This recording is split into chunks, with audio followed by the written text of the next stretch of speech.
Good morning, everybody. Welcome to Ask the Expert Series 3, Episode 3, sorry. It's going to be Barista Deck. My name is Highland Joseph. I am the chair of the guild, and I'd like to introduce Clinton Hodnett as our moderator. Clinton, over to you. Howdy, folks. Due to technical difficulties, I am not on screen because apparently the cool machine that I set up in the background just wasn't pretty enough for my webcam to turn on. So, like Highland said, welcome to Ask the Expert, Episode 3 from Barista Service Technician. My name is, again, Clinton Hodnett, and I'll be moderating the panel. The panel includes myself, Rachel Schulman, Anthony Regler, and Highland Joseph. Four of us will each take a moment to share our journey from barista to service technician, and then discuss the dynamics of that career shift as a panel, being time for questions near the end. Please feel free to use the chat throughout our discussion to ask questions. I'll be collecting them to ask panelists as we're able. This Ask the Expert series is for everyone. Our first season of 7 episodes will be webinars on a wide range of topics from equipment to basic theory, service operations, and careers. Next week's episode will be on approaching a service call with Kirk Benedict of Last Man. We're committed to presenting these episodes throughout the year, so thank you for joining us today, and make sure to save the same time on Fridays to join the Coffee Technician Guild as we ask the expert. With that, I'd like to hand it off to our panelists to tell their stories, starting with Highland. Highland, how did you transition from barista to service technician? Wait, I did not hear the question, Clinton. What was that? How did you transition from barista to service tech? I was thinking about this last night. I actually remember clearly what made me decide is I had been a barista since '85, and I started on piston machines, but it was 97, and I had my second child, and I was literally going out to drinks with some friends and looking in my wallet, and there was nothing there. And I realized that I needed to move on in our industry. I loved being in specialty coffee. Wasn't planning on doing it as a career, but it was a great industry back in the 90s and the early 2000s. So I worked with a company called Pacific Espresso as a salesperson, and then I got into tinkering on machines and found that I really liked being a service tech. And I had about 20 years of manager experience under me. So Tim O'Connor, who was a former SCA president, promoted me to a service tech and then to a service manager. And I mean, to consider the breadth of experience, when I started as a service tech, I didn't have a screwdriver. I didn't own a crescent wrench. I didn't work on anything. So it was a pretty decent amount of time before I became a really good service tech. But what made me good at it was my experience as a barista and the attention to detail and the importance of customer service.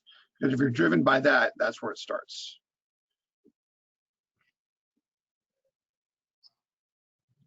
Anthony, how about you? All right. So I got into specialty coffee about 6 or 7 years ago. I started working in a cafe in Brooklyn. I'm originally from Brooklyn, New York.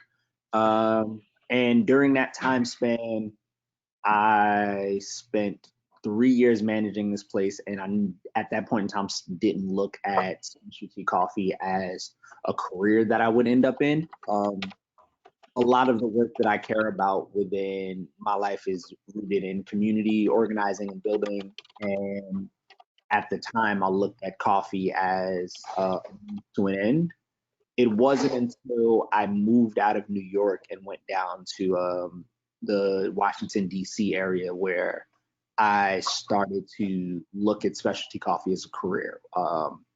At that point in time, I had kind of just uprooted and moved, and it was the only thing that I had been doing consistently for a couple of years at that point. So I decided that was just where I was going to work. And then I had aspirations at that point in time of like, okay, I'm going to learn all I can and one day open up a coffee shop.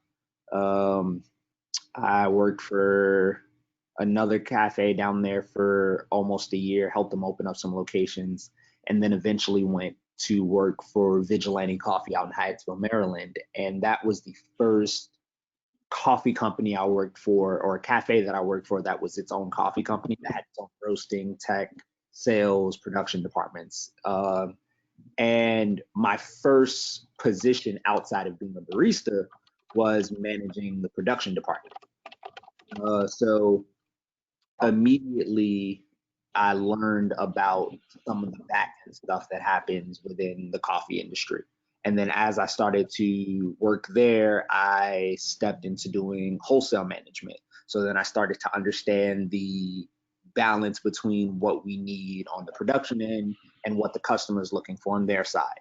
Then I stepped into roasting, which helped me understand more of the balance between what the roasting department needs, what production needs, what our customers needs. Then I moved into sales and just started to see how all of the moving parts started to affect each other. And then at the point in time in which I moved on from Vigilante, I realized that the main aspect that I felt like I was missing in being able to be completely well-rounded in just understanding at least this end of the coffee value chain was knowing how to interact with machinery. Just understanding that that was a huge part of the success of all of these cafes.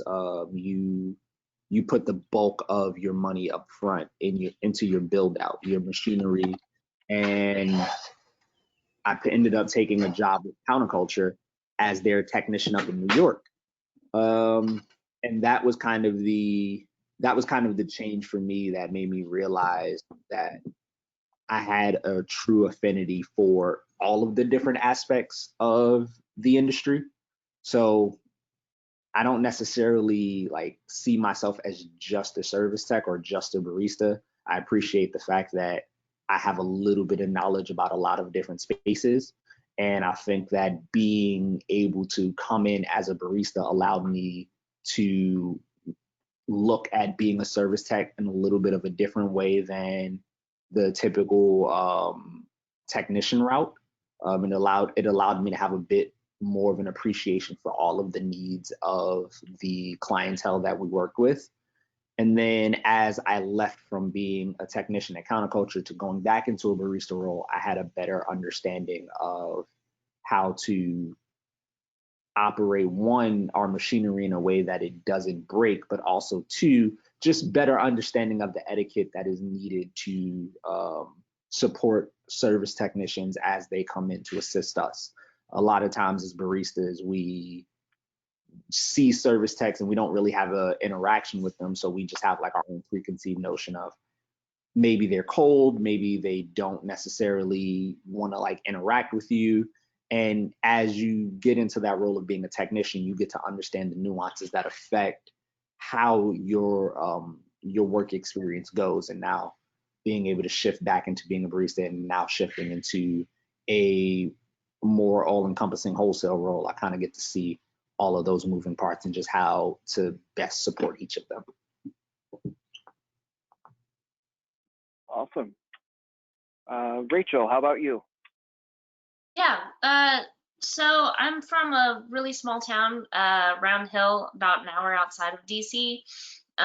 So there wasn't a huge specialty coffee situation there, but I started out at a Pete's Coffee maybe about 9 years ago, and then slowly specialty coffee came into the town, and maybe got into it about 7 years ago, and I just loved it. It was so cool just how you really have to like think about everything, and it just totally opened my mind to like so much out there. And I have always loved fixing things. Like growing up, I would take things apart, put them back together. And then I loved coffee, but I didn't really know that the two of them could come together.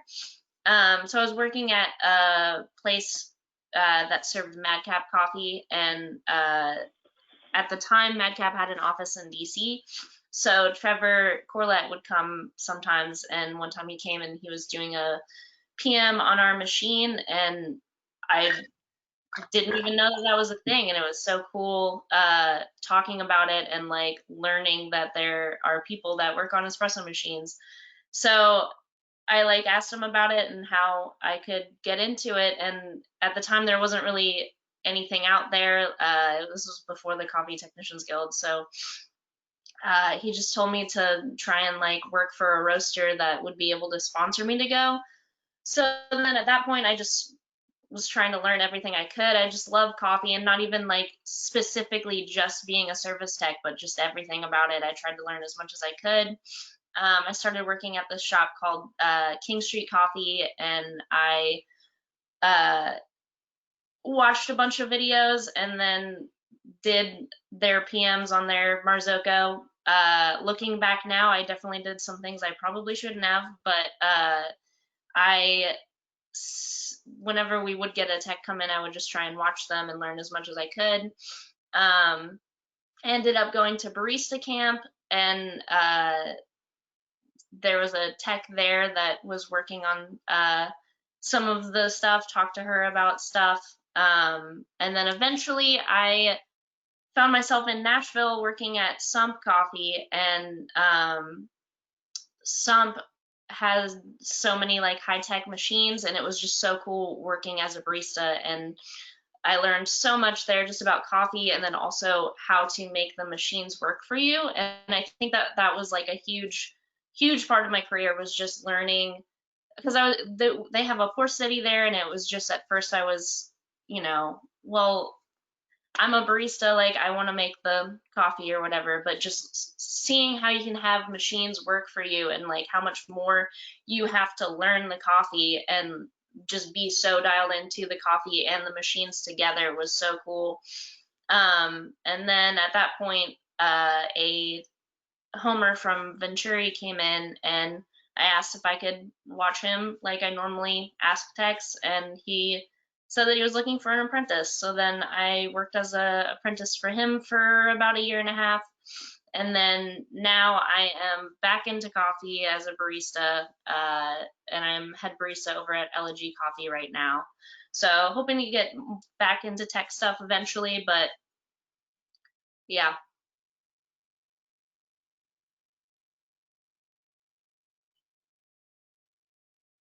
Awesome. Sorry, muted myself there because my space mate was driving his car out, and it gets a little loud in here.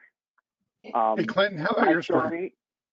Yep, was a little bit less of a choice and more of a forced action. I had been a barista at kind of what I considered a second and a half wave shop chain here in Buffalo for a couple of years, and was basically the only person who was throwing latte art and posting it on Instagram.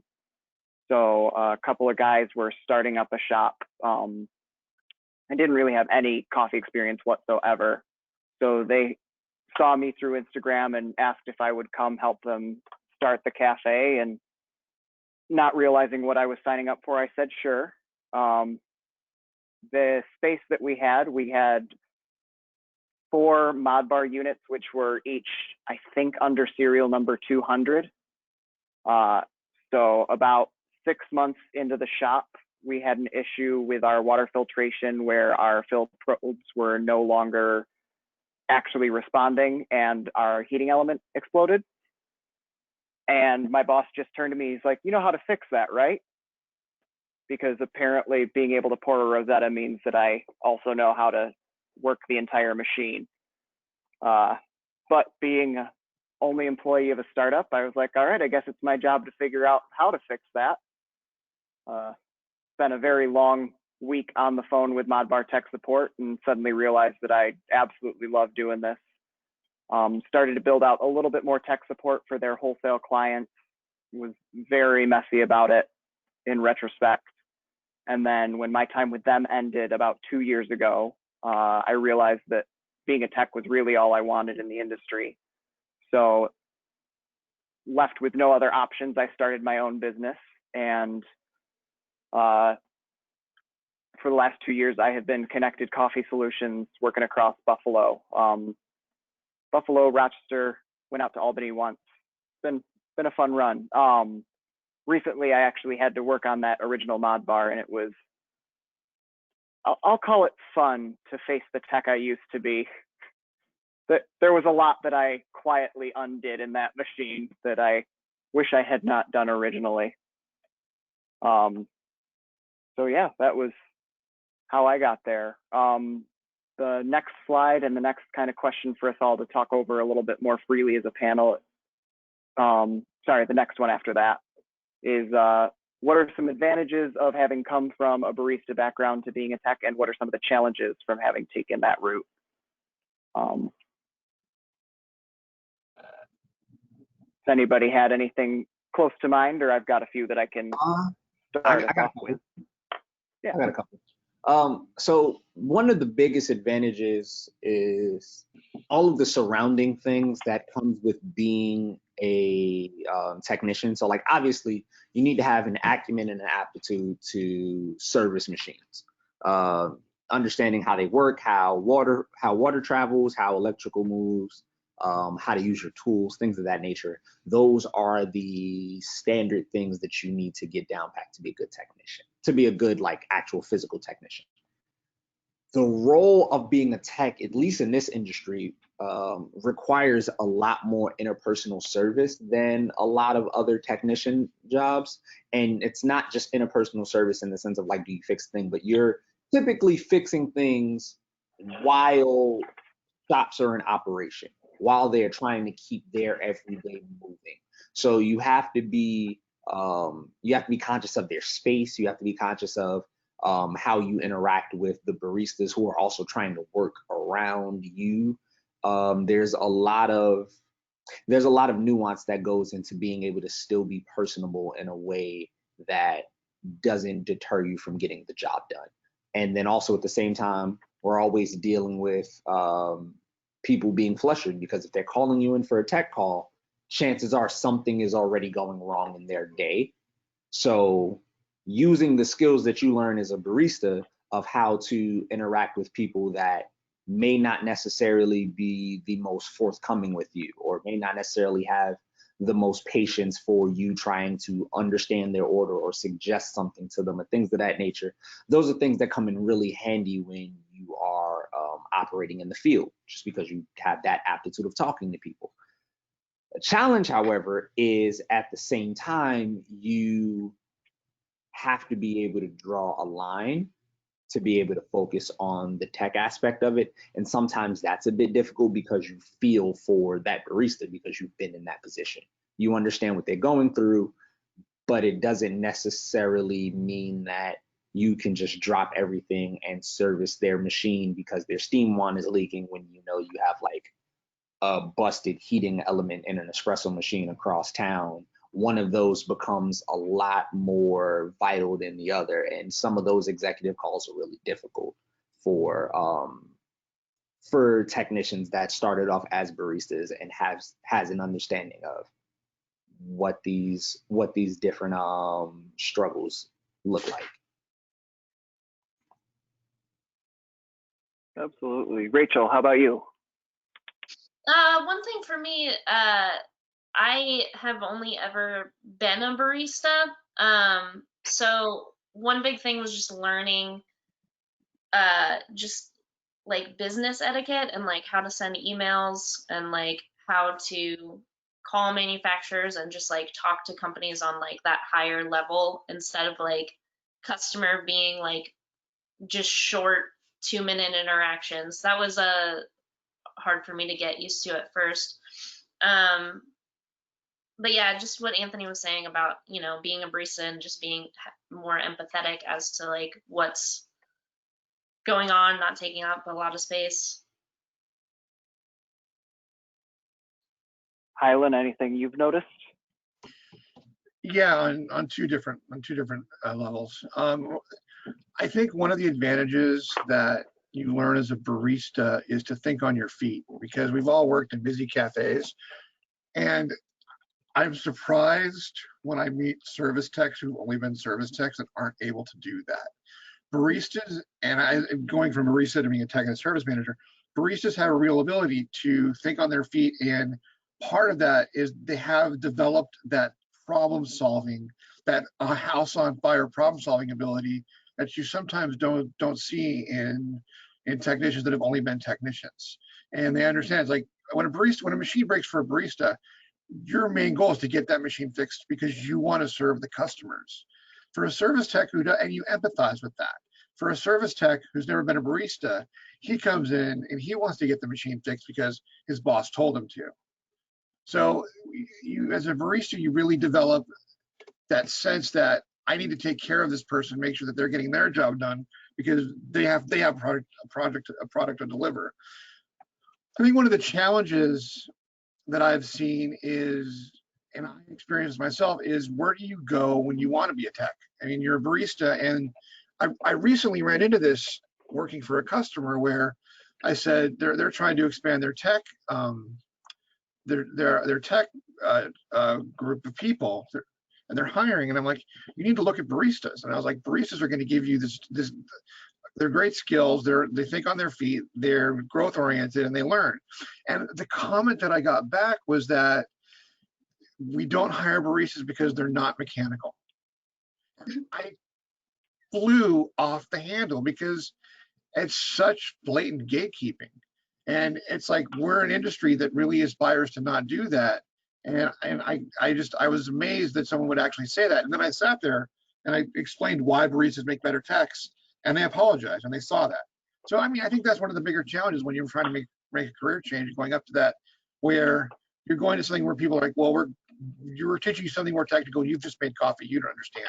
And the problem is they don't understand the technique that actually goes into making coffee. And I had to work a line for a friend a couple of weeks ago. I had like 20 drinks down the line, and I pathetically could not keep up.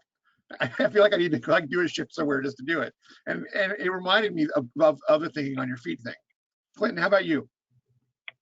I mean, you kind of just spoke to it a little bit there, but one of my favorite, I don't remember what event it was at, but some CTG event, I remember somebody referencing how much coffee technicians have to understand how the machines work in a different way than, say, a guy who comes in to fix your combi oven or something like that.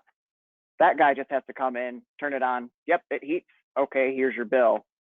As part of our workflow, we're expected to then make a latte to the point that client is like, yes, that is how we make it. That is actually performing to our standards. Having been a barista in a few different places, having been held to a few different standards as a barista, I've been very grateful for that, because I've walked into clients who want me to like be able to know exactly where the extraction is at and all of that. And I have clients who their definition of single shot is definitely a little different than mine, but I'm able to have that conversation with them and get to where we both agree, okay, this is the product that you want to put out, you're happy with it, and it's happening consistently, job done. Okay, now we get to the bill part. The guy who's making the combi oven doesn't have to go in and make a croissant after that, was the analogy that got made at that event. But for some reason, that has always stuck with me, is just imagining some of the service guys I've seen out in the field, like trying to make a croissant afterwards. Is just the most humorous. Yeah. I want to see that. I want Starbucks to start requiring that their combi oven guys make food before they leave. That'd be amazing. You speak to something interesting though, and it's one of the things that I run into a lot, is how do you train your techs to achieve the standards of individual coffee shops? Anthony, what do you think? Before I get to that, I actually wanted to circle back to something that you had brought up really quickly, which is bringing up baristas being able to think on their feet. One of the things that I can remember from my time of being a barista prior to being a technician is how insistent we are on not having to call the service technician. So we get really creative, not just with how to like handle a line and how to handle a rush and maneuver around things. We also get really creative in how many things we are willing to work around being broken before we call someone. Like in a lot of ways, it's really beneficial to know that as a tech, when you have to make crazy executive calls in the heat of the moment. I can think of like an example recently where I was servicing a machine and there was a part that failed. It was a inlet valve solenoid that failed on this espresso machine that we typically are just able to rebuild. However, in this one particular moment on this like random call that I got while I was just I was out in flip flops when I got this call, so like I was not prepared in any capacity to go do any tech work. I just happened to have my tools. I was like, cool, I can probably rebuild this and we'll be fine. And it didn't work. And I'm sitting there going, okay, well, I've spent all this time here. I need to be able to at least get this machine up and running. So I'm going to pull this solenoid from one steam wand and use that to fix the inlet solenoid so that the machine doesn't leak water everywhere and it can be used and I can come back later. But right now they just don't have one of their 2 steam wands. And it's this thing of knowing, okay, cool, this gets the machine to work, but now I have to solve this other problem, which is nowhere near as urgent. And that's something that you only realize when you operate as a barista and have had to figure out how to just maneuver around fires your entire career. But yeah, so I wanted to circle back to that before we got to your question. Can you please repeat for me? Sorry, We all forgot. That's okay. Clayton? I was hoping you'd remember, Highland. I lost it too. Well, it was back about that. I forgot. You just totally took it. Actually, sorry. No, that's okay. You made a great point for it. That's important. It was funny because the entire time I'm sitting here thinking, Anthony, I have a file of pictures on things that baristas have done to hold machines together. Oh, absolutely.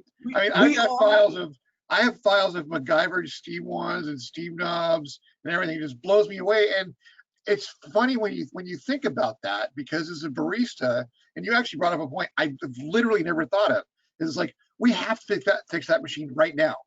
Because right. The company doesn't see it. Like when I was a barista, my machine would go down, and I worked in a cafe in downtown Santa Cruz. We had a line out the door every morning. If that machine went down, it was either get the machine running, heads are rolling, act of God, or call your tech. And it's like, and I figured out that's kind of how I learned how to work on a machine. I learned the value of a pressure stat through shock and awe. Mm-hmm. So there they go. So not too much shock. Way too much shock. But let's move on to the next question, since we both forgot what we were talking about. I'm so sorry, everyone. No.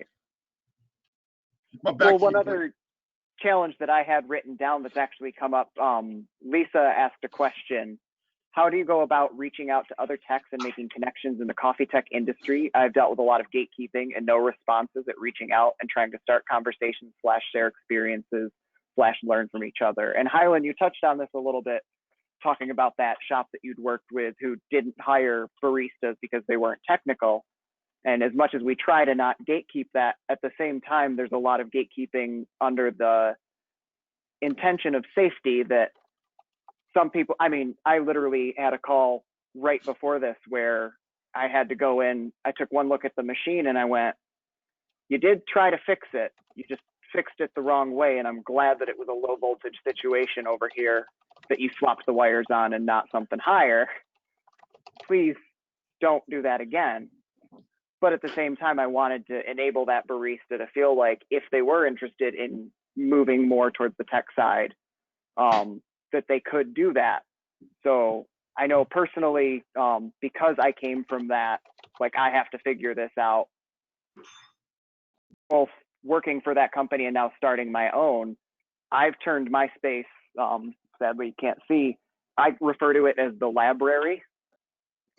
And I have shelves of broken parts specifically so baristas can feel comfortable coming through and asking me, what is that? How did that break? Is that something that I should be aware of or not touch?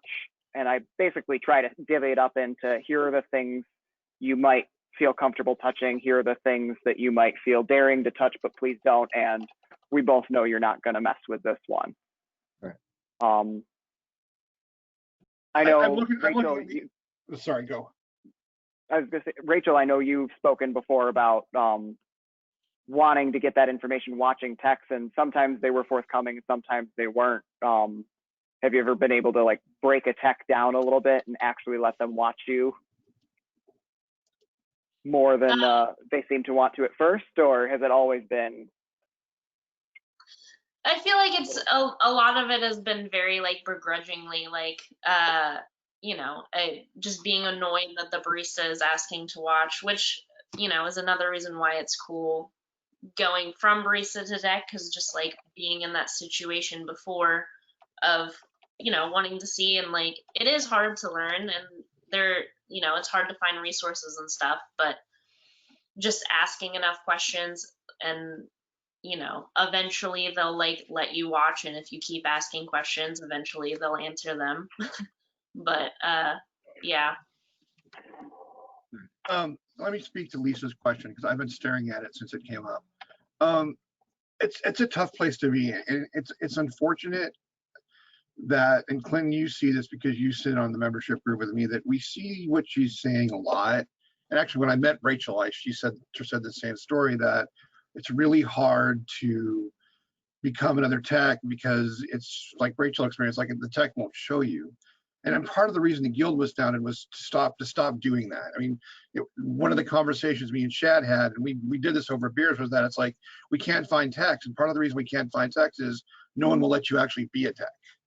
So for Lisa's question is, find a mentor who's at a roaster or at a local service company, or do the guild and reach out to the guild, or just find somebody who's a tech and introduce yourself to them.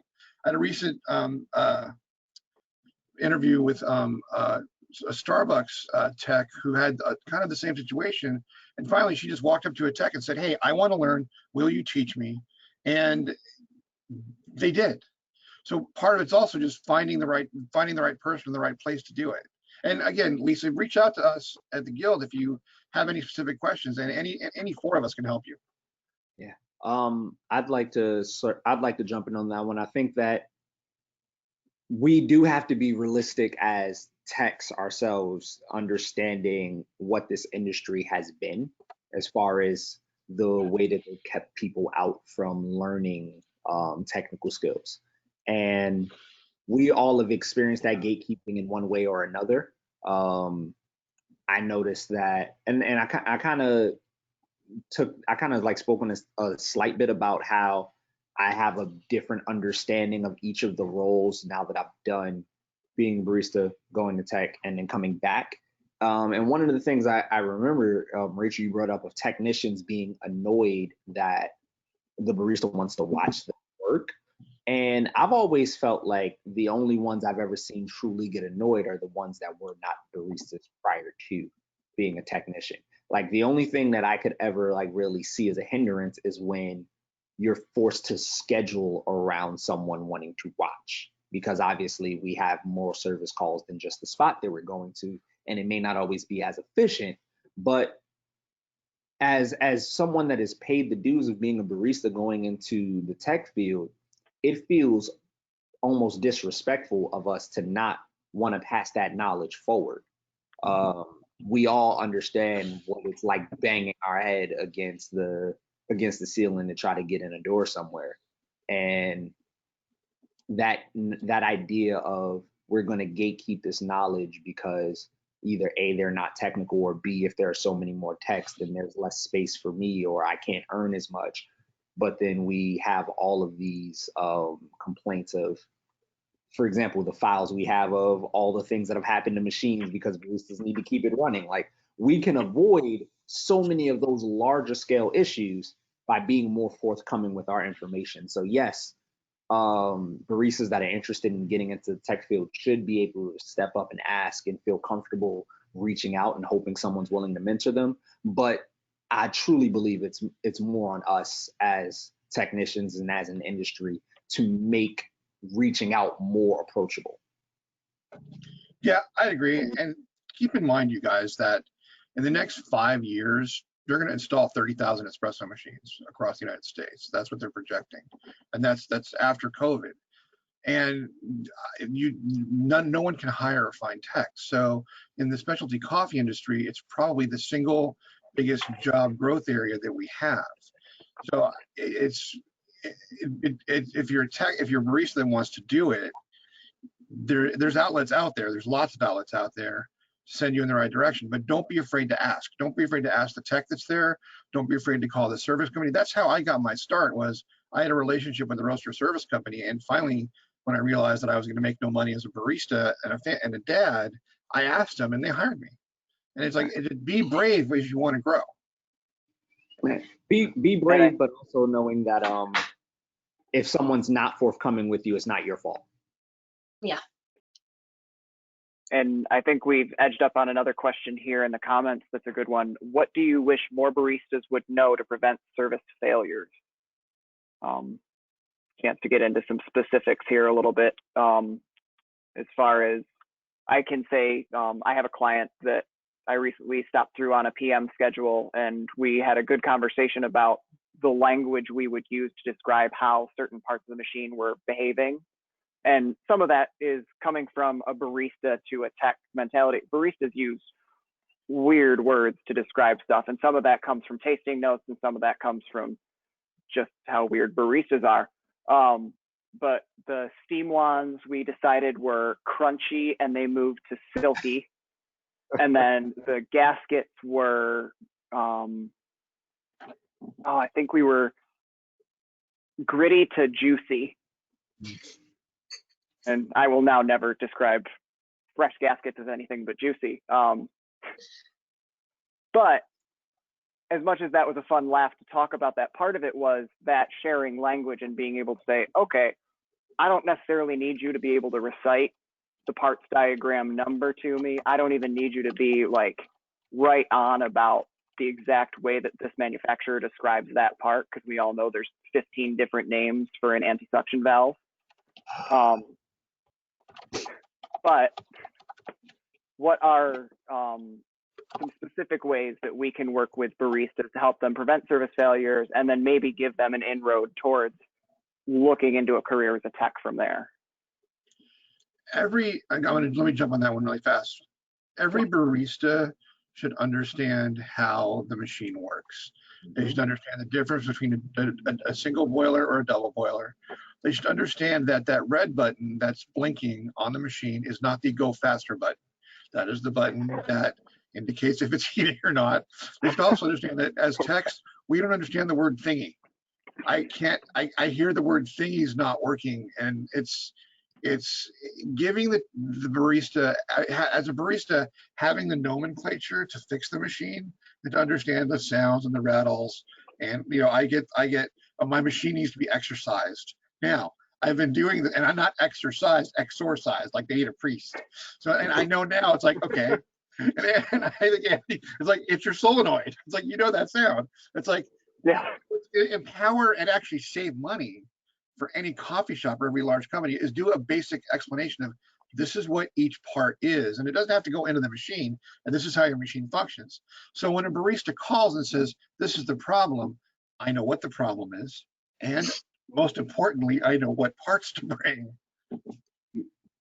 You don't let someone drive a car without having a license, which means they need to not only know the rules of the road, but how the car works. And I'm speaking to this as a coffee professional prior to being a technician. There is so much emphasis on how to know how to extract coffee properly before you're allowed to get on the bar.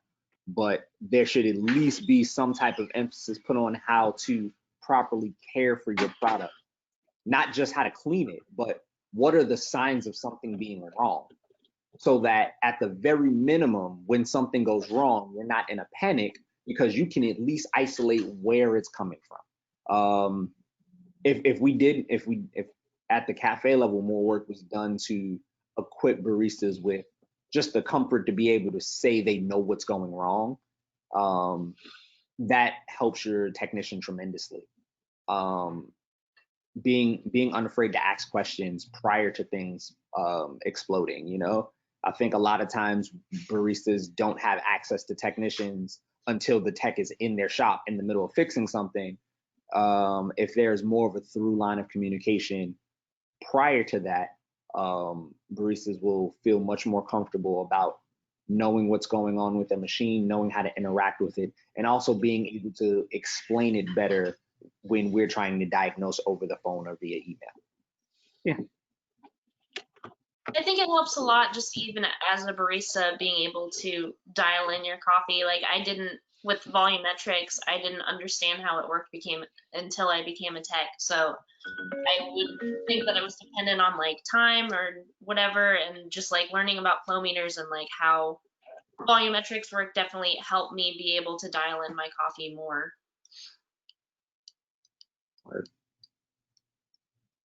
Hey, Clinton, let's start working through the attendees' questions. Yep, So, we've been answering a few of them already. Right. What was the one that I just saw? What advice would you like to give to technicians to better understand how a machine is calibrated to the barista's liking after a repair is made? We talked about this a little bit, having worked at different shops that had different standards, but what are some good ways to communicate with a barista that you've learned having been a barista, knowing is this working right is sometimes a very general question, sometimes a very specific one. techs learn the basics of flavor profiles. Like finer gives you a different extraction than coarser does. Like just learn those simple things so you can understand their language, at least the same way you want baristas to understand the language of being a tech. Remember as a tech that the barista tech is a partnership, and treat it like that. We're all in this together. There's no reason as a tech, you should never talk down to a barista or talk at a barista. When you're doing a service call and they might not understand the nomenclature, but most service calls, it's really easy to explain what you did without getting technical, and bookend it with what they can do to make sure it doesn't happen again, if that's possible. I mean, how many times have we seen clogged steam wands at the same store over and over and over again? That can cost you $3,000-$4,000 a year in service if you're not cleaning it. Help them learn what happened and help them learn what they can do to prevent it. One thing that I always say to new clients is, it's my job to make your job easier. Like I'm not here to just fix it and go away. I am supposed to support you in what you're doing, because I recognize I have done that, and honestly, it exhausts me. And I can pull a barista shift every now and then and be fine, but the social energy that it takes to be on that bar all day is exhausting. So anything I can do to make sure that this machine feels like an extension of yourself rather than something that you have to kind of work around that quirk. Oh, that steam wand's down sometimes, or we can't really risk using both at once or something like that. I always try to express like, no, really, tell me everything that is bothering you about this machine, and I will try to address everything that I can, or help you understand the way that this particular machine might want to be treated differently than the one that you were using before. Right.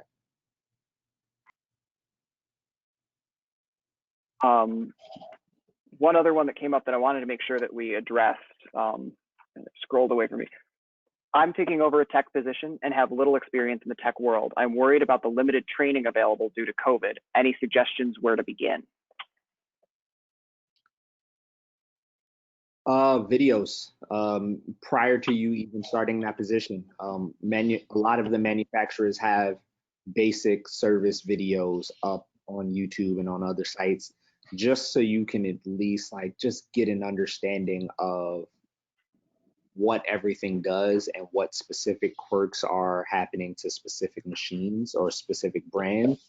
It'll at least just kind of like give you those good refreshers to know what to look for. I would hope and assume that the company that you were taking over the position at keeps you like in line as far as understanding how water, electric, and power move, and just the safety things. If you can figure out the safety things and you can figure out the specific quirks of like each machine, or at least generally, you'll be able to like pinpoint and diagnose issues much faster. Yeah, to speak to what Anthony says, always start with safety. Yeah. Because remember that you're dealing with a very dangerous piece of equipment. You're dealing with heat, electricity, water, and with espresso machines, pressure. And start with the theory. So you start with electricity, you start with pressure, and start with water, hydraulics. And you can find all this on the web. The AST program has those modules. There's a couple of good schools out there. I know Workbench, Marty Rose Workbench offers it. And then if you're working for a roaster or a coffee shop that has specific equipments, download their manuals, memorize their manuals, carry around their parts manuals, because all good parts manuals have parts breakdowns, and you'd be surprised at how helpful that is when you're on a service call. And then speaking to what Anthony says, YouTube is great, but don't just dive in on electrical, get help, because this stuff, as much as we're making this look very easy and we want you to all go, this is a great job, ultimately you have to know safety first. I have been hurt. I have an armful of scars because I'm a dumbass. My first I'm sorry, but my first service was an autofill issue, and all four of us can attend to this. The hot machine had overfilled, and I looked at the sight glass and I couldn't see a line, so I turned it on. So what happens was I got hot water from a pressure relief valve in my face. So you can learn the job, and I will tell you from my experience I have, but you have to know safety first, then theory, then the specific equipment. Rachel?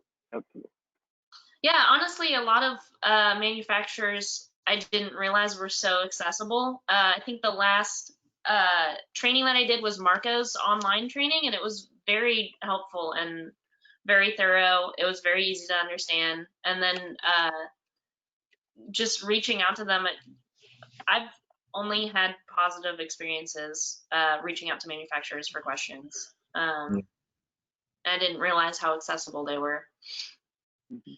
Okay, you guys, we have about 15 minutes. Yep, and you brought up Workbench, Hyland, and Marty had a question here that I really like, and actually Rachel, as a head barista, I think is a great one for you to answer. From your viewpoint, having come from a barista to a tech, do you have more or do you have less respect for formal prepaid preventative maintenance programs?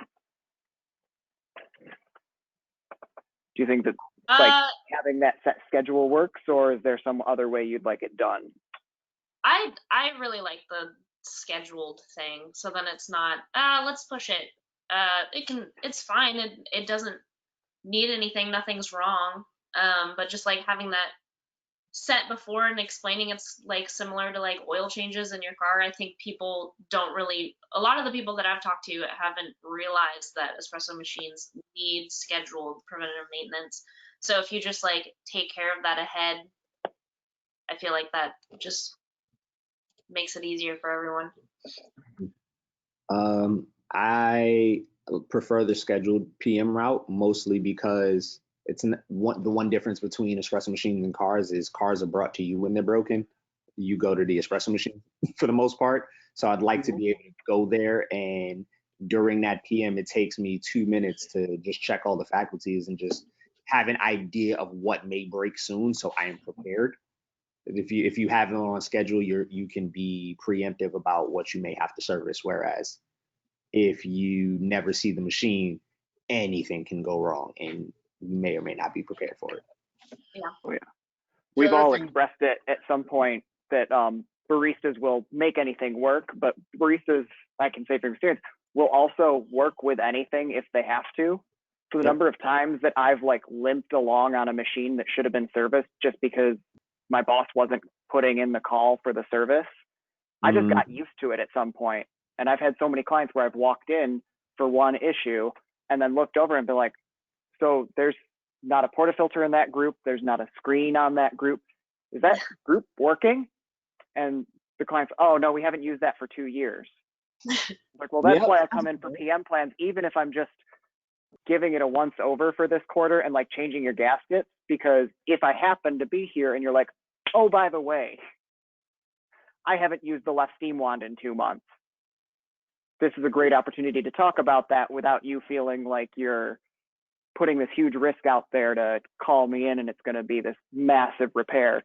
It's probably something that I can fix in 15 minutes with the tools I have in my bag. And I'm really glad you brought it up now rather than a year from now when it's a much bigger job. Well, and speaking to that, keep in mind that and I'll be honest with you, and I'll get a call from Marty on this. I was actually a detractor of PMs for a while, for a lot of different reasons, until I was a district manager and I had 3 machines break down on me in the same day. Keep in mind that when your machine is down, you're losing $200 an hour in sales. So we can use that car analogy, but it doesn't work because that car is not actually generating money for you. Your business is entirely dependent on that. And any given morning, on a good cafe is going to do 700 transactions. That's, you know, a good amount of money. What's the cost to the $200 service versus losing $1,500, $1,600? That could be 1, 2, 3 days. I mean, an ounce of prevention. Mm-hmm. Yeah. We've touched on this a little bit, but I don't think specifically from the coffee shop side. Joshua asked, do you think third wave coffee shops could/should incorporate training around machines and or how to identify problems? Yeah, I mean, it would be beneficial. The more baristas that have an understanding of what's going on in their machines, one, the better that they perform on their own, and also the more confident they are in just what they're doing. Because a lot of times you get coffee professionals who are just operating on the machine the way that they are taught, and that's why you lead to a lot of those situations where they'll just limp along with the broken machine because we're like, okay, cool, our machine just does this thing, so we're going to change up our routine and just work like this. Like, this is what we do here because this is the like quirk with our machine, as opposed to, okay, this is what's wrong with it. This is when we need to call someone. This is when we just didn't clean it properly, et cetera, et cetera. It just leads to more confident and more competent baristas. So yeah. There should be the barista should have 2 levels. They should never open the hood of the machine without like really big cause. But they should understand it, to Anthony's what he says, they understand how the machine works. And the other thing is they should understand how to troubleshoot the machine.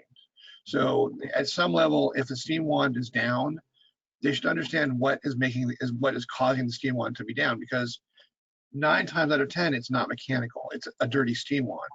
If a group heads down, so building is part of building into the training of the understanding is building in barista troubleshooting. Is how do you troubleshoot really basic problems that don't require mechanical? And again, what this leads to is savings in service. When you call the tech and say, my steam wand is not working. I have cleaned it. I have done this, this, and this, and this. Here's the next step. Your service partners only going to appreciate that. Rachel, what do you think? I'd agree with that. Yeah, and just learning how the machines work together. And we had somebody say that the volumetrics on their machine weren't working. It was just like going through, there's something wrong with the espresso machine, and then we got there and we realized that their grinder was just set too coarse. So just, yeah, I'd agree with both of you there. Yeah, I had a national customer. This is why it's important. I had a national customer that the stores would call us and they would tell us their machine was not working. And the first question that I would ask was, is your machine turned off? Now with a lot of espresso machines, it has a 0, 1, 2 dial. So it's like, well, my machine's turned on. Well, is it on 2? My machine's turned on. So one year we calculated the number of service calls we went out to for machines that were turned off and not working, where we literally walked in the door, turned it on to 2 and walked out, and it was almost $20,000. So there's a huge amount of power in training your baristas to identify this. Something simple like, you don't think about something simple like turning your machine off and on again. But if you go in any store and you ask your barista what 0, 1, and 2 means, they're not going to be able to tell you. Right. Yeah. And I mean, even from stepping back from a repair and just understanding how the machine works, here in Buffalo, I mean, a lot of my territory is old. Somebody found a Conti in their grandmother's barn machines. Mm-hmm. And I have baristas who've moved from heat exchangers to double boiler machines across all different kinds. And I've watched people who developed habits because they were trained on one kind of machine, move on to a new kind of machine and not understand that you need to purge a heat exchanger for a minute. Otherwise, the water that you're putting through that puck is way too hot. And even helping baristas understand, like, this is how your machine specifically operates, and these are the things you need to understand about it to make really great coffee, not just have it make a coffee. I think that's only empowering the barista to feel more confident in the machine that they're using. And if they're interested in going down that tech route, diving a little deeper and being like, okay, well, let me monkey around in terms of, if I do a 5-second flush, how does this shot taste versus a 10-second flush, and so on. That's one that I have a lot of fun training baristas on, especially as shops around me are starting to upgrade to machines that aren't older than me.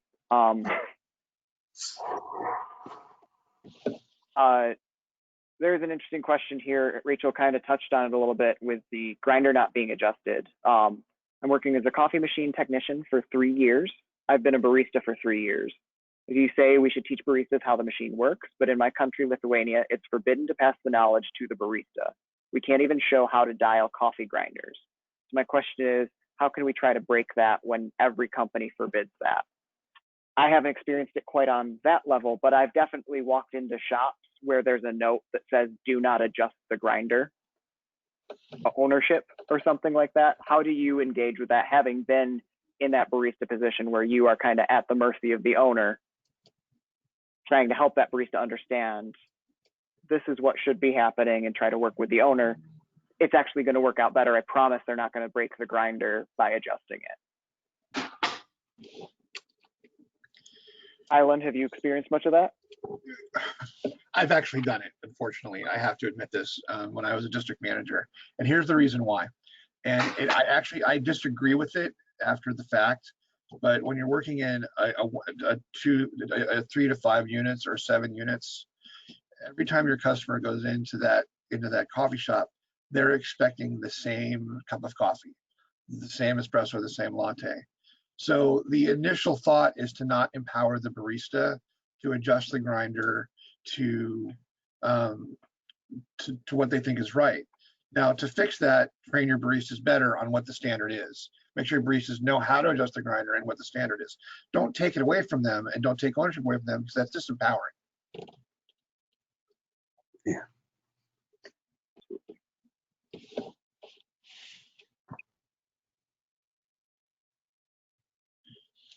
Glenn, did we lose you? No, I'm still here. I was just searching through the questions to see if there was anybody we missed. We've also only got a couple minutes left, so I think a good way to kind of close out. There have been a lot of questions about where to access technical service, so maybe the best way is to go through each of us one more time to speed round. What was your favorite thing you discovered to learn more about something in the tech world when you were a barista just starting out? Like, what's one resource you went to that, like, you spent hours on, and maybe it was water for coffee because it took you that long to understand a page of it, or maybe it was you discovered the manual side of La Marzocco's website. Rachel, how about you? Honestly, part diagrams were so cool. Just seeing how everything was correlated and like connected to each other. And then honestly, I also learned a lot reading the coffee technician's blog. But yeah, those are probably my top 2. When I started in tech world, I pretty much knew nothing about how to service machinery just in general. So I think those videos that LM had a while back, where it was just like showing you all of those different common services and just like the actual physical movements of how to make those services happen, did a lot for me. I'm a visual learner and also just like a hands-on learner. So just being able to actually get some repeated motion of seeing and doing something was what helped me.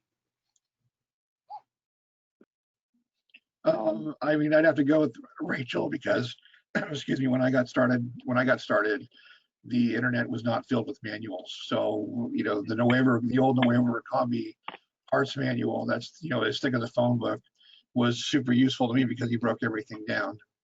for me, and then I would take you. I mean, when you take like you with brewers and espresso machines, again, it's all the same theory. What you want to read is what's the specific technology. And La Marzocco and San Remo's manuals are all really good about showing you what is the technology. And then standing in front of a machine is going to be the best way to do it. I mean, if you're working at a barista as a barista in a coffee shop, ask your owner or your manager if you could just take a look inside the machine. Now, turn it off and unplug it. But just seeing it is the best way to do it. Now, really quickly, we have the questions copied, so I will actually go through the questions that we weren't able to get to, and I will answer them on the Coffee Technicians Guild Facebook page. Sounds good. Yep. One that I'll add for ways to access that was calling the manufacturers. Rachel, you mentioned this. I spent many, many hours on the phone with Chad from Mod Bar at the start of my tech career, and then have bounced around to so many other tech support lines. And if you've got a specific question, they love to dive deep. If you've got just kind of a general, they will point you in the right direction. But the other thing that, especially coming from an area where there's a lot of junker machines, is if you can get your hands on a junker machine and just like take some time to study it all together, even if it doesn't work anymore, like study it all together and then just like slowly dismantle it and see where things connect and try to figure out, okay, this is doing this to the water and figure out why it's achieving that effect. I've learned so much about the way that machines should work from machines that don't work. Okay, we're going to wrap it up, Clinton. Yep. Let's do final statements from Rachel and Anthony. You guys have anything you want to close with? And if anybody wants to get a hold of you, how can they get a hold of you? Rachel? Yeah, my Instagram is RACHSCHUL. Feel free to message me on there. Thank you guys so much for having me on here. It's been great talking to everybody. Yeah, it's been great getting to talk to everyone. I like to be as much of a vessel of passing on information as possible. So if anyone has any questions, my email is anthony@blackwhiteroasters.com. Feel free to reach me there. I answer pretty promptly. So any questions I can help with, I'm here. For me, I'll say Clinton@connectedcoffeesolutions.com. It is beastly long, but at least it's all solid words, unlike the original URL. But yeah, thanks for listening in, everybody. Thanks for all the questions. Closing, one thing, you guys, is we have a Facebook page, we have a LinkedIn group, and we have an Instagram. So if you have questions that you can't get a hold of either of the panelists that you want to get that's specific to them, let them know and we'll get it turned around to them in 24 hours. Make sure you leave your contact information, please. But we're happy to help you, and don't hesitate in asking if you have any questions. I want to thank everybody for coming. Clinton, you were a great moderator. Anthony, Rachel, thank you for your honesty in answering your questions. There were some great answers. And we will see you guys next week at the Ask the Expert for Prepping a Service. Have a great weekend, everybody. Have a good one. Thank you for having us. Yeah, thank you. Have a good one, y'all.